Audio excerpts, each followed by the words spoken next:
At dumating na nga ang bago nating sapatos na 361 degree Nikola Jokic The Team Joker Shoes. At dito naman natin in-order sa noon na shopping online dito sa Abu Dhabi. Medyo excited ako na medyo malungkot dahil excited. Syempre makikita natin yung magandang sapatos na to at nalulungkot naman dahil hindi ko siya magagamit pang basketball dahil meron akong injured ACL sa kaliwang tuhod ko. At bago pa ako umiyak, balik muna tayo sa product na to. Ang ganda ng box, pagbukas mo pa lang, wow.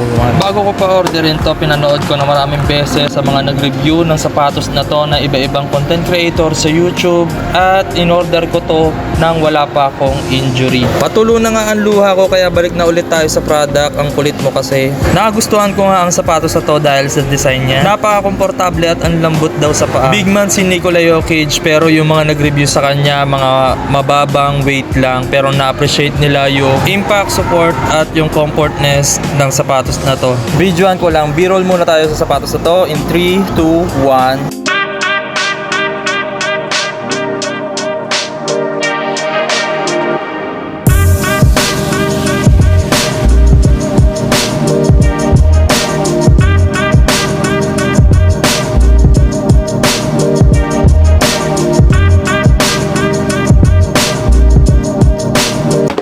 Makakapal yung groove ng outsole niya, so maganda rin siya pang outdoor, squeaky at makapit naman siya. Hindi siya masyado kapitin sa mga alikabok. Kung makapit man, madali lang din siyang tanggalin base sa reviews. Hindi ko nga siya matesting kasi nga injured ako. Baka mamaya pag-testing natin pag lateral tapos biglang break, aroy, labas ang buto. Bago pa mangiwi ang mukha ko, balik na tayo sa sapatos na to. Ang ganda ng design niya, no? Nagustuhan ko nga rin yung kulay green na design nito, so bili na guys.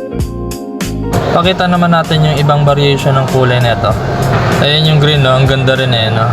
So itong sapatos na to, breathable siya kasi marami siyang mesh sa gilid pati doon sa may tang niya. So ayan, maganda rin ng reviews kaya bili na.